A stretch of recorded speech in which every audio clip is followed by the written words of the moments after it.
Kan ini memang sudah diatur oleh Allah. Maka serahkanlah diri kepada Allah. Itu maksudnya hatta pengetahuan kita serahkan dalam pengetahuan Allah. Kehendak kita tundukkan dalam kehendak Allah.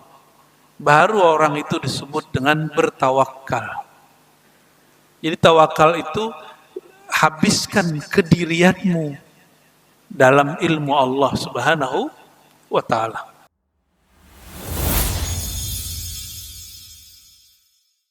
Sebelumnya kita membahas tentang kalam Allah.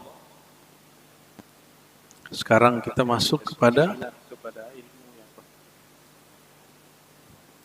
sifat-sifat atau keterangan-keterangan di dalam Al-Quran mengenai anggota tubuh yang dinisbatkan, yang disebutkan sebagai sifat Allah. Contohnya di dalam Al-Quran ada di surat Al-Fat, Yadullah, tangan Allah.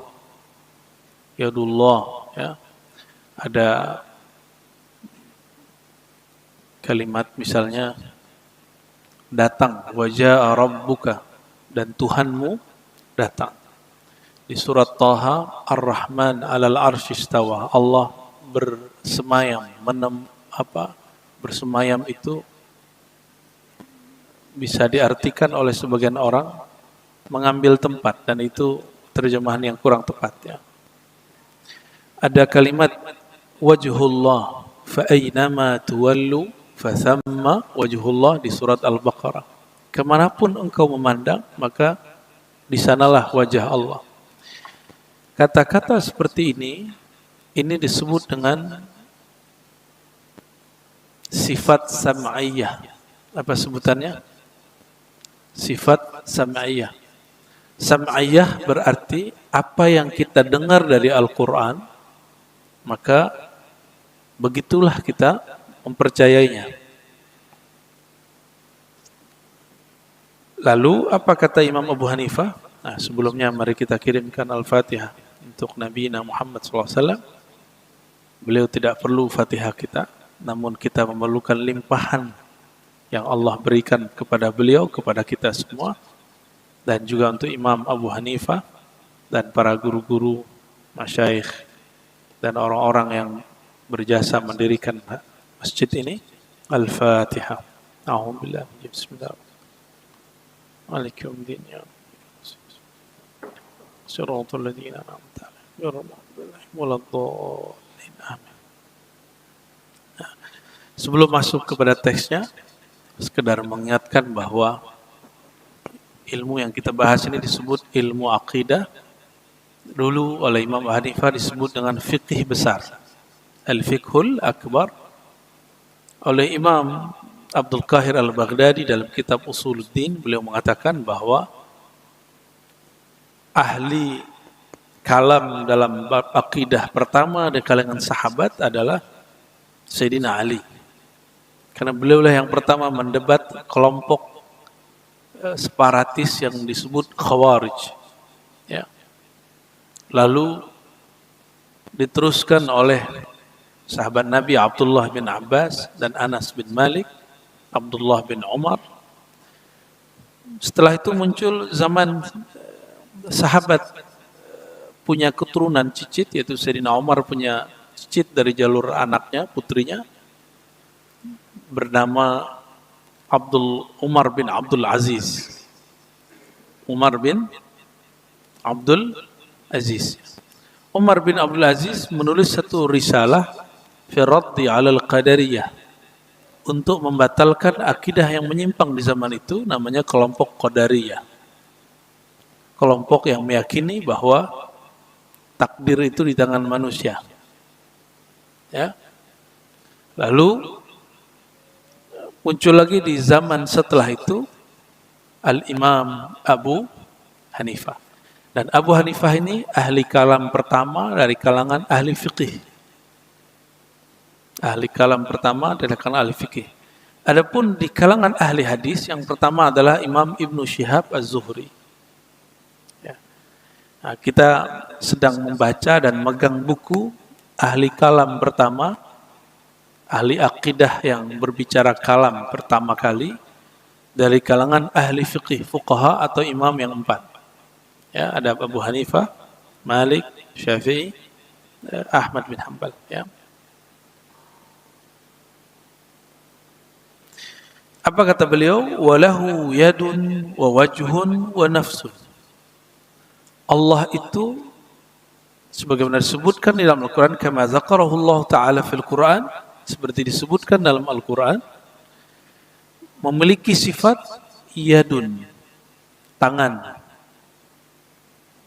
wajhun, wajah, wa nafsun, diri. Namun yaduhu la kayadina, tangannya tidak seperti tangan kita.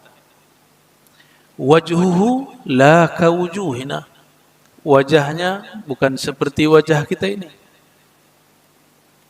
Maka ketika disebut wajah, wajah itu objek yang ditatap. Objek yang ditatap itu disebut wajah dalam bahasa Arab. Ya. Maka tidak mesti wajah itu seperti muka ini. Namun oleh kelompok yang disebut mujassim, apa nama kelompoknya? Maka mereka membayangkan Allah punya wajah, hidungnya besar, matanya besar. Inilah yang terjadi pada kelompok mujassimah hari ini, yang mereka nyusup di kelompok-kelompok yang tekstualis. Nah, tekstualis itu ngambil teks Quran lalu tidak difahami sesuai maknanya. Ya, sehingga ada seorang ulama di Saudi mengatakan lillahi ainani azimani haqiqatani. Kitabnya masih ada sampai hari ini. Allah itu punya mata, matanya besar. Dan matanya benar-benar mata. Coba bayangkan, ada ulama ngomong begitu di Saudi. Pas dicek oleh ulama-ulama Al-Azhar, ulama-ulama ada di Suriah, ulama Syam, ulama Yaman, ketemulah ini orang ternyata terpengaruh oleh kelompok mujassimah lama, kelompok yang menganggap Allah itu bertubuh, tapi tubuhnya beda dengan tubuh kita.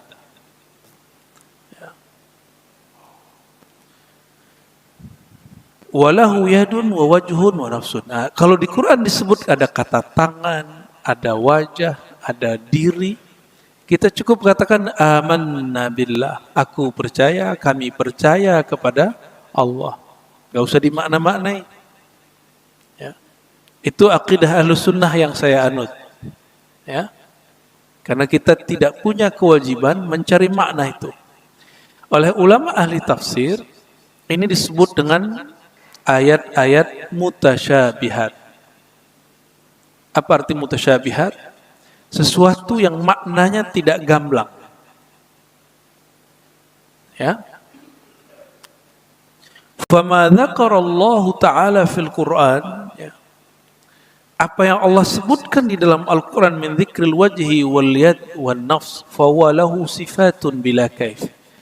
Maka tadi 3 sifat tadi, tangan, wajah, yang ketiga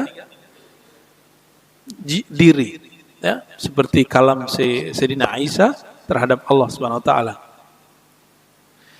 Itu bila kaif. Nah, masih ingat kalimat bila kaif di bulan lalu?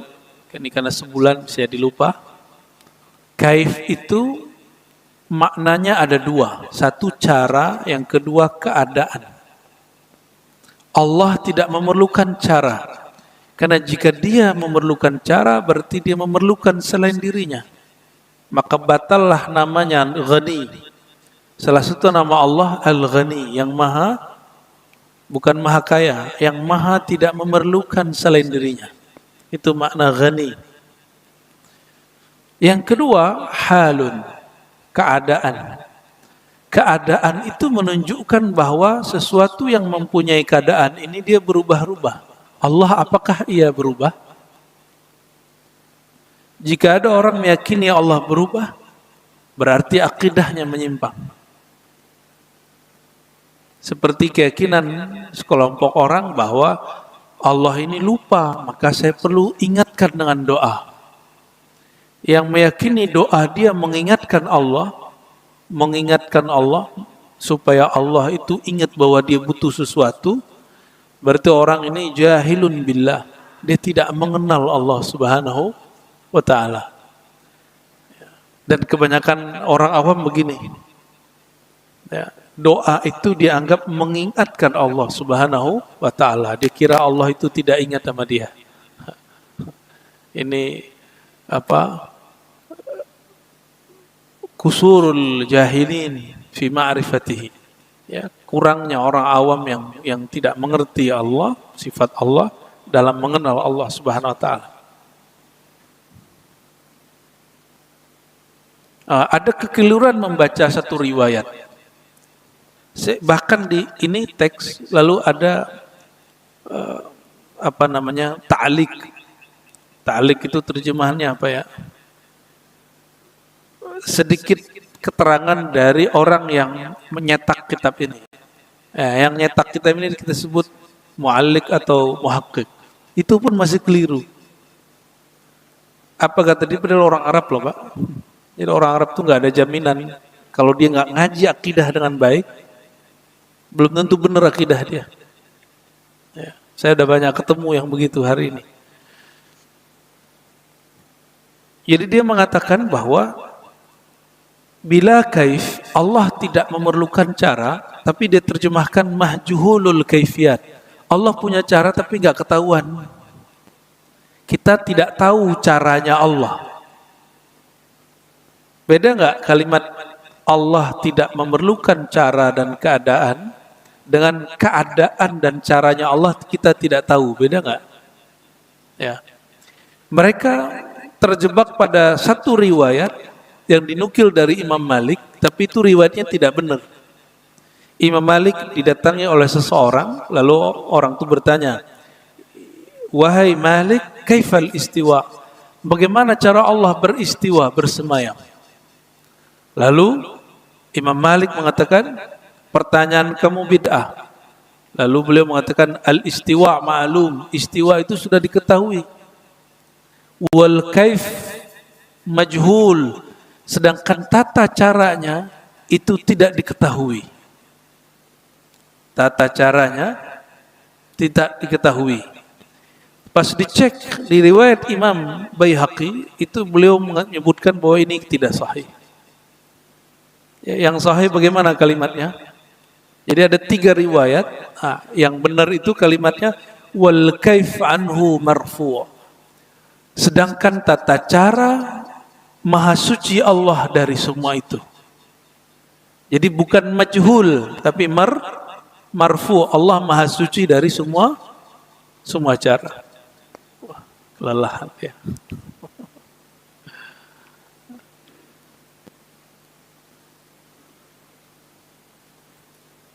Jadi jangan bayangkan begini, Allah bersemayam di atas aras dengan kondisi dan cara yang hanya Dia yang tahu. Nah ini keliru, ini jebakan. Ya, kita tidak tahu, berarti orang ini meyakini bahwa Allah memerlukan cara dan keadaan. Kalau Allah memerlukan keadaan, berarti Dia berubah. Jika dia memerlukan cara, berarti dia makhluk. Saya duduk ini bersemayam, bahasa lamanya bersemayam, istawa. Saya duduk caranya bagaimana? Saya duduk di atas kursi, bukan di bawah kursi. Coba, Bapak kalau duduk di atas kursi, itu nempel nggak dengan kursi? Nah itu namanya cara. Berubah-ubah nggak? Kadang begini, kadang begini. Ya. Itu namanya hal. Allah maha suci dari cara dan hal. Ya. Untuk apa kalimat ini muncul oleh Imam Abu Hanifah?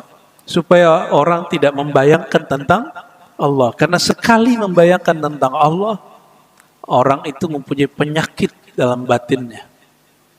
Jadi membayang-bayangkan Allah itu nggak boleh. Yang boleh hanya merasakan hadirnya Allah Subhanahu wa ta'ala. Ya.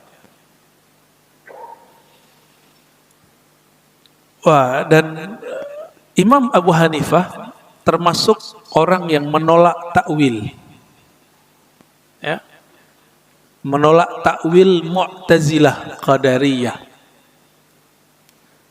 Kelompok, jadi mentakwil itu ada dua cara, satu kelompok Mu'tazilah, satu kelompok Ahlus Sunnah. Ahlus Sunnah ini tidak semuanya mentakwil, ada yang mentakwil. Mentakwil itu memaknai dengan makna yang jauh. Contoh, kata yadun, tangan, dapat diartikan kekuasaan. Tangan presiden ini kuat sekali. Kita ngomong begitu. Itu maksudnya apa? Kekuasaan dia kuat sekali. Tangan raja ini lemah sekali. Maksudnya kekuasaan dia lemah.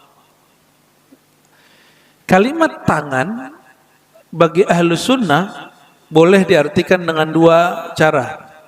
Satu, memaknai dengan makna yang jauh. Makna yang jauh disebut bahasa Arabnya ta'wil. Disebut apa? Ta'wil. Ya. Sedangkan yang kedua disebut manhaj tafwid wa taslim. Menyerahkan makna kepada Allah. Cukuplah Allah yang tahu makna yadun.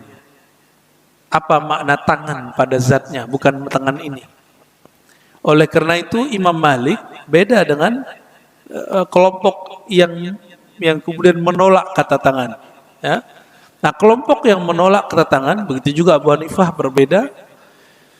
Kelompok itu disebut kelompok Mu'attilah.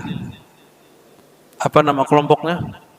Mu'attilah. Mu'attilah ini kelompok yang mengatakan bahwa tidak ada yadun, tidak ada tangan, tidak ada wajah, tidak ada diri. Maka jika ada kalimat itu di Quran, itu bukan sifat Allah. Disebut kelompok apa? Nama kelompok ini Mu'attilah. Ya. Mu'attilah ini ajaran yang dipakai oleh tiga aliran. Satu, Qadariyah, kelompok yang serba anti takdir tadi. Yang kedua, kelompok Mu'tazilah. Dan yang lebih awal disebut kelompok Jahmiyah. Jaham bin Safwan. Maka orang yang menolak sifat Allah lalu mentakwilnya dengan takwil yang jauh disebut Jahmiyah. Disebut apa? Nah, namun hari ini kelompok-kelompok yang keras ini, yang mereka cenderung mengatakan Allah bertubuh, ya, menuduh bahwa Jahmiyah itu adalah kelompok Ahlus Sunnah sekarang, yaitu kelompok Asy'ari. Ini nggak ngerti sejarah mereka, ya. Oke, kita kembali. Istilah-istilah tadi silakan nanti diulang aja rekamannya, bagaimana apa? Karena itu SKS-nya 4 tahun, Mbak. Semoga nanti bisa diulang-ulang. Itu kelompok lama, namun hari ini muncul lagi. Kelompok lama yang sekarang muncul lagi. Ya. Jadi yang tidak diperkenankan dalam ajaran Ahlus Sunnah apa? Orang mengatakan seperti kelompok Mu'attilah, yad, tangan, wajah, dan nafs, diri, itu bukan sifat Allah. Berarti dia menolak 3 kata dan sejenisnya sebagai kata yang suci di Quran. Nah, ini kekeliruan dia. Ya. Bahwa ini adalah sifat Allah Subhanahu wa ta'ala. Nah, kelompok ini juga disebut nafis sifat, menolak sifat Allah. Kelompok yang menolak sifat Allah. Nah, yang tepat bagaimana? Kita katakan yad, tangan, wajah, lalu diri, itu lafaz Qur'ani. Itu lafaz apa? Lafaz yang ada di dalam Al-Quran. Tapi lafaz ini tidak boleh difahami secara bahasa. Karena kalau secara bahasa, yadun maknanya apa tadi? Tangan.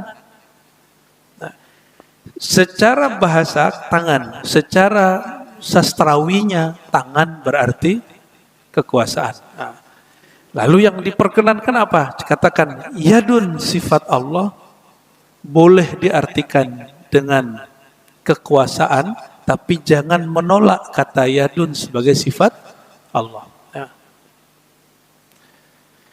Nah, disinilah muncul pemalsuan sejarah. Jadi ada gurunya Imam Ghazali, namanya Al-Juwaini. Begitu juga setelah Imam Ghazali ada namanya Fakhruddin Ar-Razi. Mereka ini tadinya mentakwil lalu mentaslim. Takwil berarti memaknai secara jauh, taslim menyerahkan makna kepada Allah. Ini dibuat sejarahnya oleh kelompok-kelompok Mujassimah sekarang juga mengatakan itu. Apa kata mereka? Allah itu seperti difahami oleh Imam Abu Ma'ali Juwaini, ya, dia bersifat mempunyai sifat yadun, wajhun, wa nafsun. Lalu Imam Abul Ma'ali Juwaini dan yang dulu mentakwil, lalu dia tobat dari mentakwil. Dia tobat dari mentakwil. Oleh kelompok Mujassimah sekarang, nah Mujassimah ini nyusup ke beberapa kelompok yang saya sebut tadi. Kita nggak usah sebut nama kelompoknya. Ya. Apa kata mereka? Imam Al-Juwaini tobat dari akidah Asy'ari. Nah, apakah benar begitu? Imam Fakhruddin Ar-Razi tobat dari akidah Asy'ari. Asy'ari akidah Ahlus Sunnah. Yang tepat bagaimana? Dua imam ini dia berpindah dari manhaj Imam Asy'ari yang mentakwil kepada manhaj yang kedua, yaitu manhaj tafwid, menyerahkan makna bahwa hanya Allah yang tahu makna yadun, makna tangan, makna wajah, makna. Nah, itu maksudnya. Bukan kemudian menjadi kelompok mujassim, ya, atau meninggalkan manhaj Imam Asy'ari.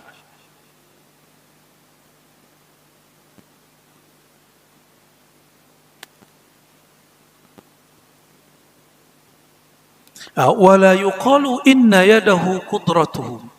Tidak diperkenankan mengatakan tangan Allah itu tidak ada, yang ada cuma kudratnya, kekuasaannya. Itu mentakwil dengan cara menolak sifat yad. Ya. Ini sebenarnya enaknya pakai whiteboard. Saya coba bayangkan aja ya. Yadun sifat Allah, berarti tangan. Kata yadun, yad tangan ini, kata kelompok Mu'attilah, ini bukan sifat Allah. Enggak boleh menyebut yadun, cukup katakan kekuasaan. Ini kelompok apa tadi? Mu'attilah. Oke, coba kita hapus. Sekarang kelompok Ahlus Sunnah. Ahlus Sunnah bagaimana? Ada dua aliran tadi. Ya, boleh mengatakan kekuasaan, tapi jangan tolak kalimat yadun. Yang paling afdol yang mana? Katakan saja yad tangan, tidak usah dimaknai apa-apa. Cukup Allah yang tahu maknanya. Itu yang lebih afdal. Ya. Nah, Imam Abu Hanifah menolak kelompok Mu'attilah, kelompok Jahmiyah, kelompok Mu'tazilah Qadariyah. Apa kata beliau? Wala yuqalu inna yadahu qudratuhu wa ni'matuhu. Jangan kamu mengartikan tangan itu tidak ada, yang ada hanyalah kekuasaan. Ya. Lianna fihi ibtalus sifah, karena itu membatalkan ayat yang menyebutkan sifat Allah Subhanahu wa taala. Ya. Wa huwa qaulu ahlil qadari wal i'tizal. Ini perkataan ajaran kelompok Qadariyah dan Mu'tazilah. Qadariyah ini diajarkan oleh Amr bin Ubaid, kemudian Ma'bad al-Juhani. Dua orang ini mengajar di daerah, seingat saya, Khurasan.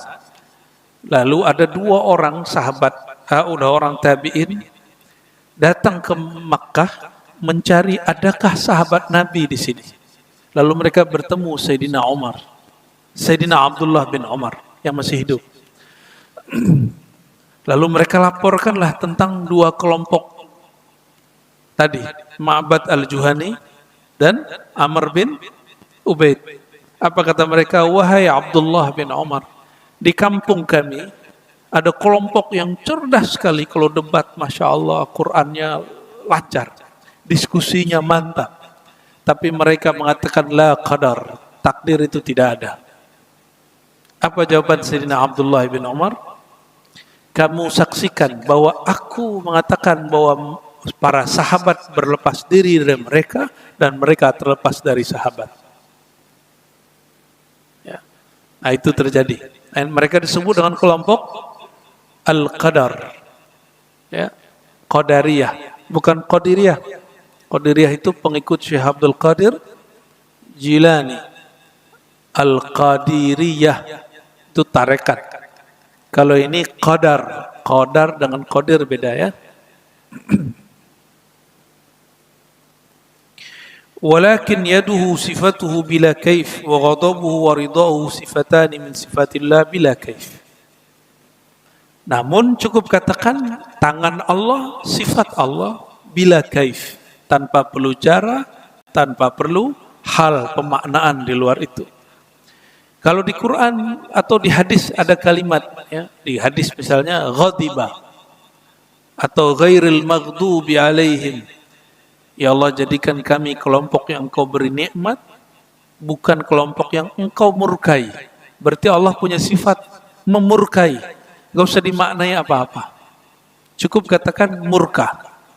Waridauhu dan ridha. Ya. Ada satu riwayat menyebutkan bahwa dhahika rabbuna, Allah tertawa. Kalau kita tertawa maknanya apa? Dibangunin. minum.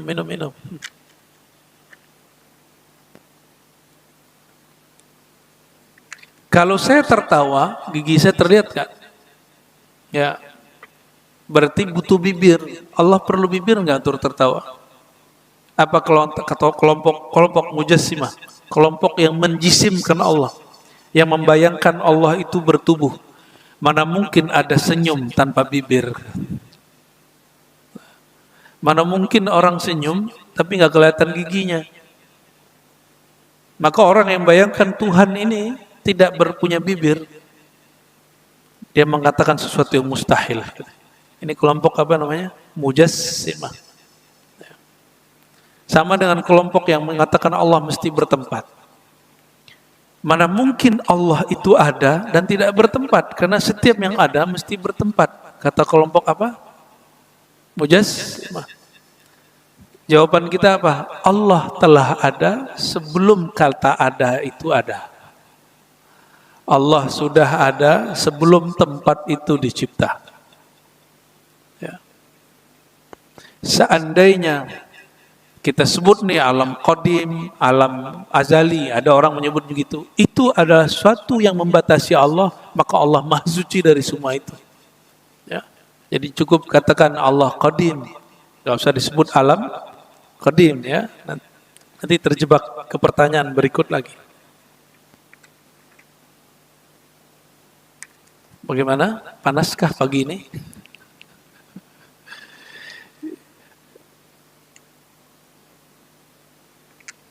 Jadi nanti kalau ada ustadz baca ayat, yadullah, ya, tangan Allah, fauqa aydihim, di atas tangan mereka. Ini menceritakan tentang para sahabat berbaiat di bawah pohon Ridwan, ya, lalu mereka mengangkat tangannya, ya, ada yang begini, ada yang salaman kepada Rasulullah, lalu dikatakan di atas tangan mereka ada tangan Allah. Nah, bagaimana cara memahaminya? Cukup katakan hanya Allah yang tahu hakikat makna daripada tangan. Nanti kalau ada ustadz mengajarkan bahwa Allah bersemayam di atas aras, cukup katakan apa? Hanya Allah yang tahu apa makna istawa. Jangan katakan hanya Allah yang tahu bagaimana cara. Nah, ini terjebak lagi. Ya. Terjebak lagi ya. Jangan katakan hanya Allah yang tahu bagaimana cara turunnya malam sepertiga malam terakhir dari arsy ke langit dunia. Kan ada hadis begitu. Allah turun, yanzilu rabbuna, Allah turun sepertiga malam terakhir. Oke? Coba kalau turun dari lantai 2 pindah nggak? Pindah tempat? Dari atas ke bawah? Itu makhluk. Allah bukan makhluk. Yang membayangkan Allah berpindah dari suatu tempat ke tempat yang lain, masuk dari satu alam ke alam yang lain, ini mereka lebih berbahaya daripada Hallaj. Al-Hallaj hanya mengatakan Allah itu berbicara lewat dirinya, bahwa dalam dirinya ada Tuhan. Ya. Dia cuma mengatakan itu. Ya. Ma fi jubbati ilallah, tiada ada jubahku kecuali Allah. Tapi ini orang lagi mabuk. Tapi orang yang mengatakan Allah itu turun dari atas ke bawah, itu berapa alam yang dia lewati. Allah masuk ke alam ini, masuk. Kalau Halat cuma mengatakan tubuh dia, diri dia. Itu pun ternyata maknanya gak seperti itu. Halat gak masuk begitu.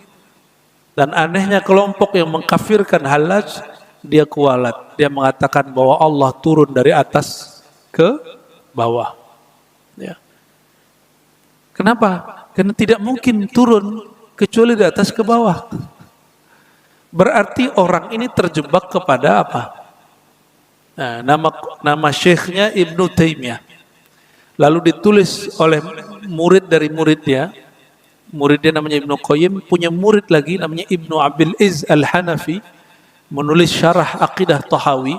Makanya kami menerjemahkan Tahawi yang kita kembalikan ke akidah Ahlussunnah maknanya. Ibnu Abil Izz Al-Hanafi menulis alasan kenapa Allah berada di atas. Salah satunya dalilnya adalah yanzilu rabbuna, Allah turun dari atas ke bawah. Kitab Ibnu Abil Izz ini adalah kitab wajib yang diajarkan di banyak pesantren-pesantren yang hari ini ya dapat dana dulu dari salah satu negara di Timur Tengah. Mereka rubah akidahnya. Ya. Karena bukunya Syekh Saleh Fauzan. Ya. Dulu di pesantren kita ganti. Dulu kiai saya cenderung baca kitab itu. Ya. Berarti beliau ada masa mungkin ya, nggak tahu dekat dengan kelompok itu.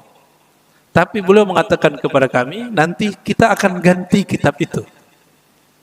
Berarti beliau sudah ngerti bahwa kitab ini bermasalah.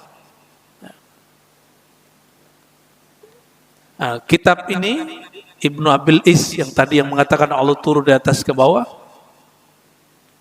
ini yang jadi pegangan beberapa kawan-kawan saya yang tamat dari Saudi. Nah, akhirnya itu sebabnya nggak ketemu. Ya. Imam Tahawinya mengatakan A, sedangkan pensyarahnya Ibnu Abil Izz mengatakan B. Nah, itulah kejadiannya. Ya.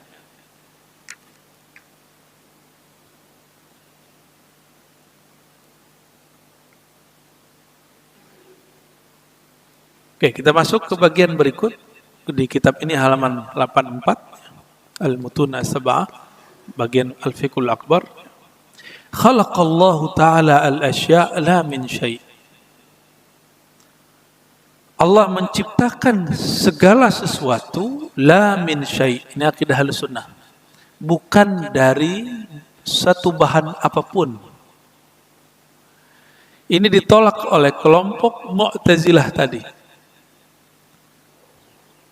Coba, mungkinkah menciptakan masjid, membuat masjid tapi bukan dari suatu bahan? Mungkin nggak? Kalau tukangnya makhluk nggak mungkin. Ajaran ini ajaran filsafat sebenarnya, filsafat Yunani, yaitu Aristo, bahwa tidak mungkin Allah mencipta sesuatu kecuali dari satu bahan. Tapi ajaran Ahlussunnah apa?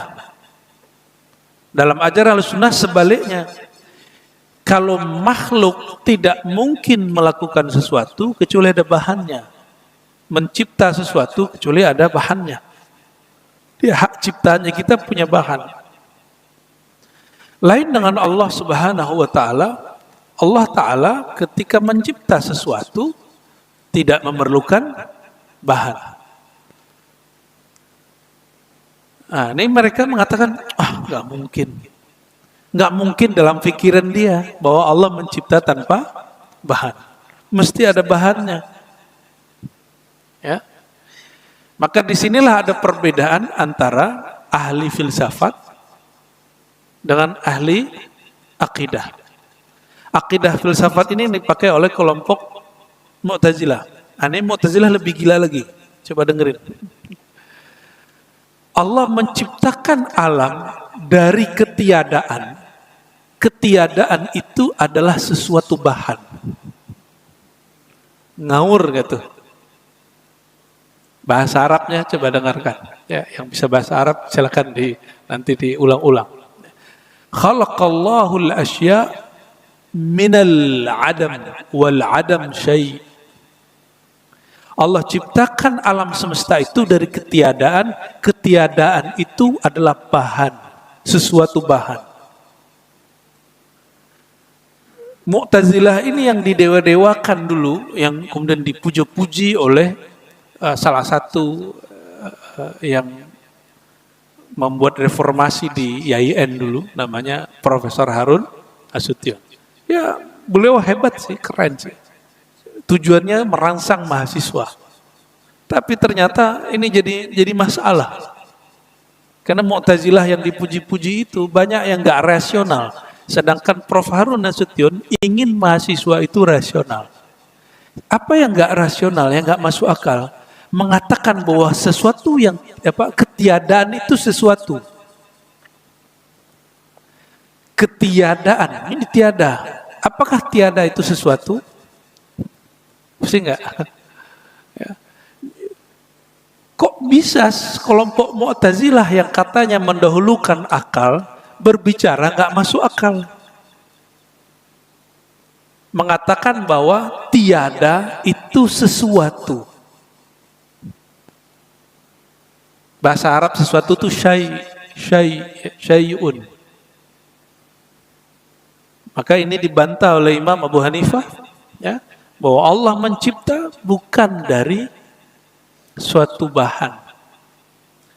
Lalu apa kata Imam Asy'ari, ya, 2 abad setelah itu, adapun perkataan Mu'tazilah bahwa al-ma'dum syai', ketiadaan itu adalah sesuatu, itu perkataan yang tidak masuk akal. Ya. Wa kana Allah Ta'ala aliman fil azal bil asya qabla kauniha. Allah Maha tahu apa yang terjadi pagi ini, esok siapa yang akan jadi presiden 2024, ya. Siapa yang jadi cawapresnya 2 calon lagi itu. Kan sudah ada yang deklarasi kan? Membingungkan sekali kata temannya. Allah sudah tahu belum? Kalau saya tahu, diberitahu. Saya tahu kalau terjadi itu barang, baru saya tahu. Maka pengetahuan saya muncul karena ada asbab. Asbab diberitahu atau kejadiannya muncul. Tapi kalau Allah tahu sebelum alam ini dicipta. Sebelum alam ini dicipta. Nah, ini membantah kelompok falsafah. Jadi kelompok falsafah yang masuk ke aliran Mu'tazilah, apa kata mereka? Allah itu, ya, taunya itu lain dengan taunya seperti yang disebut oleh sunnah tadi. Setelah Allah menciptakan alam, Allah membiarkan alam. Jadi Allah mengetahui alam secara global, bahwa air itu mengalir dari atas ke bawah. Api itu membakar. Gitu. Angin kalau mengenai dedaunan, maka dedaunan bergerak. Ada benda kita lempar ke atas, pasti dijatuh. Mu'tazilah mengikuti ajaran falsafah yang disebut, salah satu aliran mereka disebut tabi'ah. Ya. Apa arti tabi'ah? Bukan tabiat bahasa Indonesia. Air itu mengalir ke bawah, api membakar, itu tabiatnya. Air yasilu sailan, sedangkan api yuhriku ihraq. Jadi api setelah Allah cipta, Allah nggak urus lagi. Allah hanya tahu bahwa api itu membakar, air itu ngalir. Itu disebut pengetahuan ilmu kulli. Allah tahu global. Ini ajaran siapa? Ajaran Aristoteles yang menyusup dibaca oleh beberapa kelompok-kelompok Qadariyah, Mu'tazilah, lalu mereka pakai. Ya, lalu mereka mengatakan Allah hanya tahu alam semesta secara tabiat. Realnya nggak mungkin. Kenapa? Coba. Tadi saya duduk di bawah, sekarang saya duduk di atas. Pengetahuannya berubah nggak?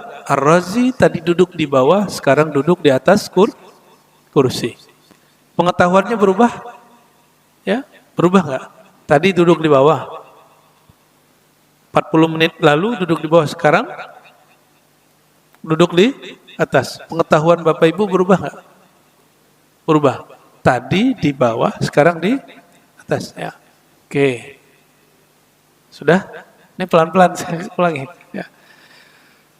Ketika Ar-Razi tadi duduk di bawah, sekarang duduk di atas, pengetahuan Allah berubah nggak? Itu pertanyaannya. Tadi Bapak Ibu tidur di rumah sebelum subuh ke sini. Jadi jam 4, si Fulan di rumah. Jam 5, si Fulan di masjid. Pengetahuan Allah berubah nggak? Kalau pengetahuan saya berubah. Bapak sekarang di masjid. Tadi di rumah. Berubah nggak pengetahuan Allah? Ini yang ditakuti oleh kelompok filsafat, kemudian dianut oleh Ibnu Sina. Apa kata Ibnu Sina? Allah itu hanya mengetahui alam secara global. Potensial, bahwa alam ini berpotensi ini. Manusia ini sanggup berpindah-pindah. Mengenai detailnya, Allah nggak perlu tahu. Karena jika Allah tahu yang begitu, maka pengetahuan Allah akan berubah. Seperti tadi pengetahuan saya berubah. Itu dasar daripada mereka mengatakan Allah tidak mengetahui rincian kejadian di alam semesta. Cukup mengetahui potensi yang ada di alam semesta. Ya. Gak pernah yang ngaji akidah begini ya.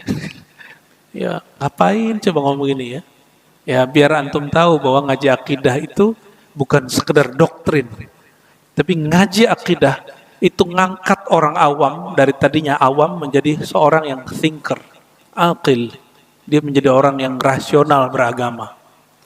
Jangan beragama itu cuma mikirin pahala doang. Ya, beragama itu juga kemudian mulai ngelatih akal kita tentang Allah. Ya. Maka kita urai kajian ini di masjid, bukan lagi di kampus. Dulu saya nggak mau buka kajian ini cuma kecuali di kampus dan pesantren, Pak. Kita mikir-mikir, saya pikir, kayaknya ilmu begini jangan cuma kiai yang memahami.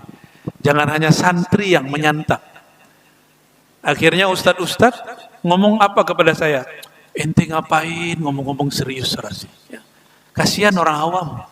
Ya. Mereka itu cukup omongin sholat duha 12 rakaat dapat surga. Ya, saya jawabnya gimana? Awamnya saya beda dengan awamnya ente. Bagi saya, jangan biarkan umat itu lama-lama membiarkan otaknya tidur. Ya. Paham gak paham nanti Pak. Yang penting ada dulu asiknya. Asik gak mikirin yang tadi? Ya.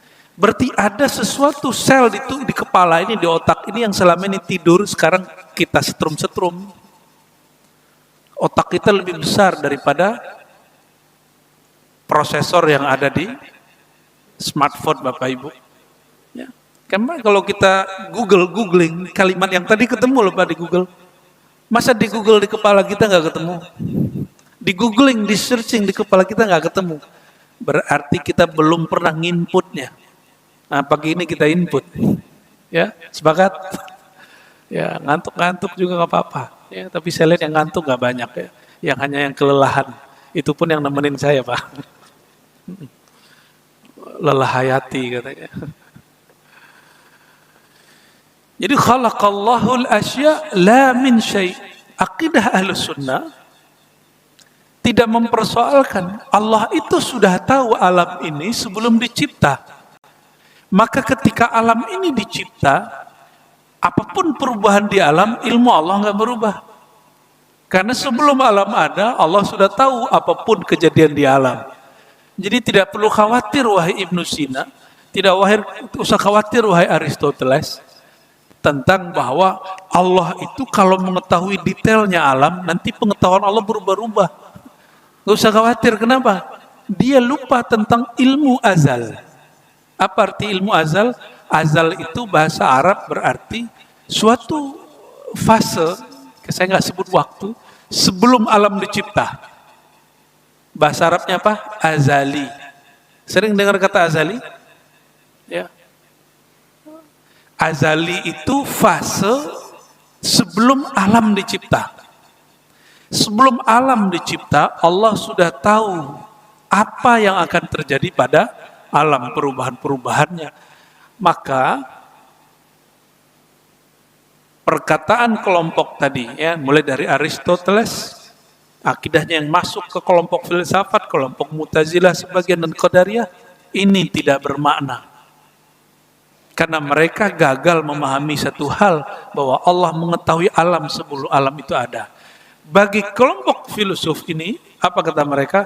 Mustahil Allah mengetahui sesuatu yang belum ada. Benar juga ya? Benar ya?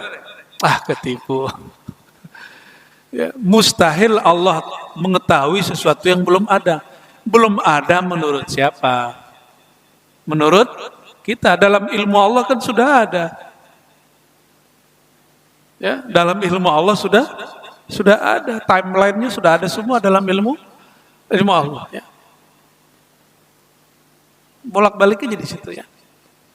Jadi kita kemudian mengatakan bahwa seperti akidah Ahlus Sunnah, Allah tahu sebelum kejadian itu ada, Allah tahu tanpa sebab, dan yang paling penting Allah mengetahui perihal alam ini sebelum alam dicipta.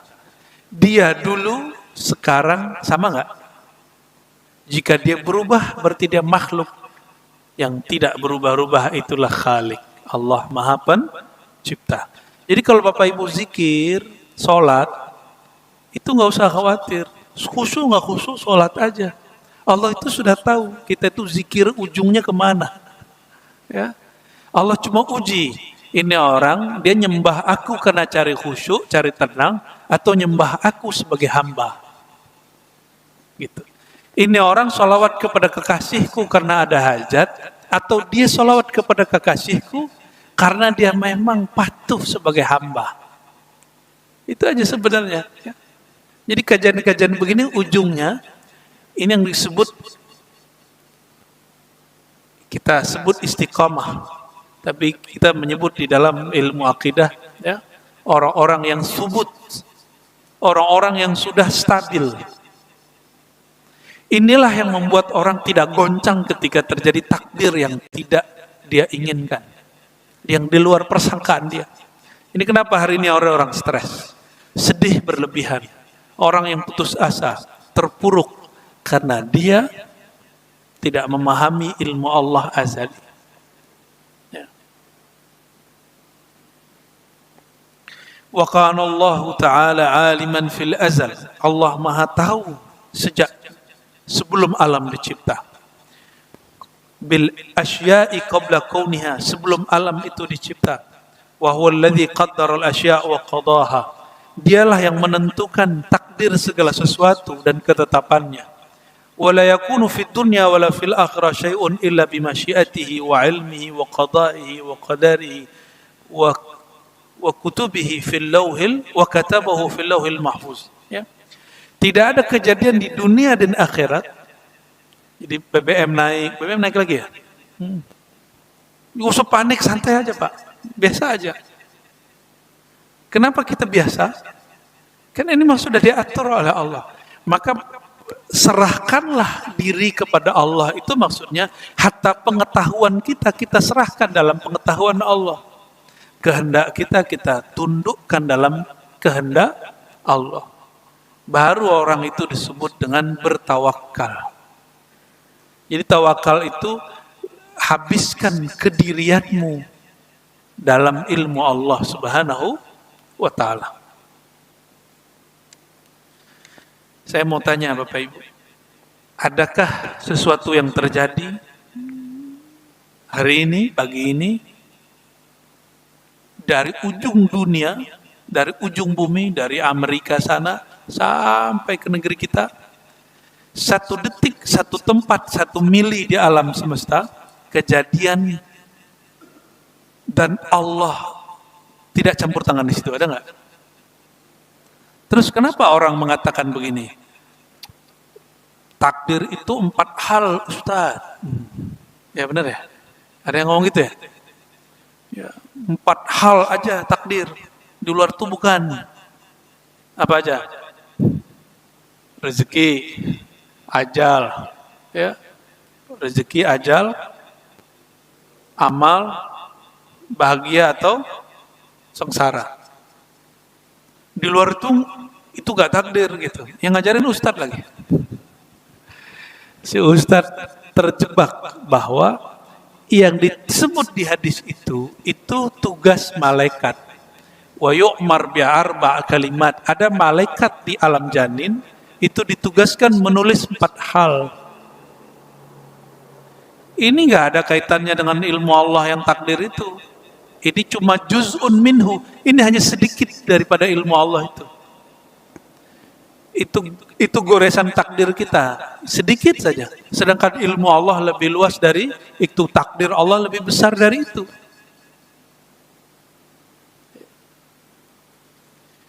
Sehingga kalau ada orang ngomong, ya rezeki jodoh mah sudah diatur, Ustaz.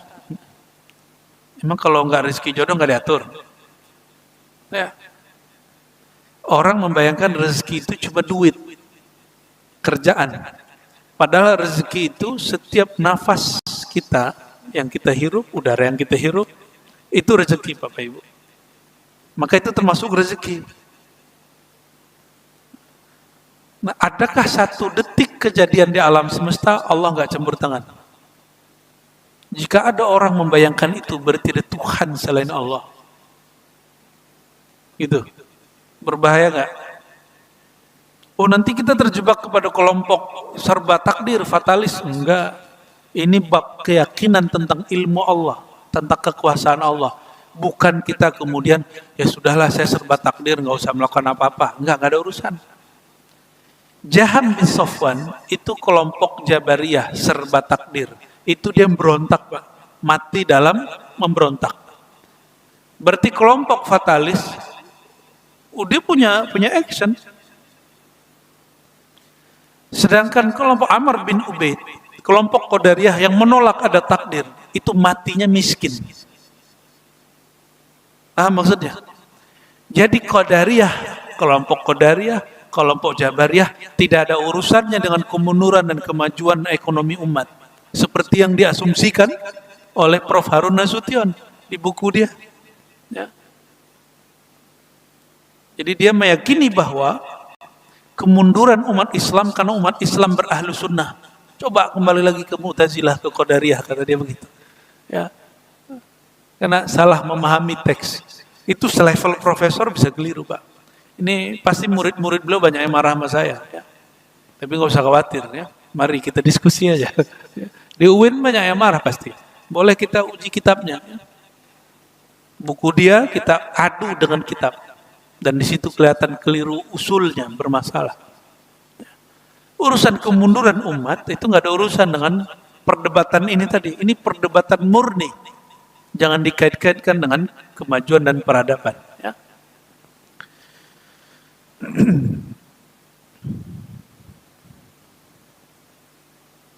Sudah syuruk? Sudah ya? Udah panas kepalanya ya?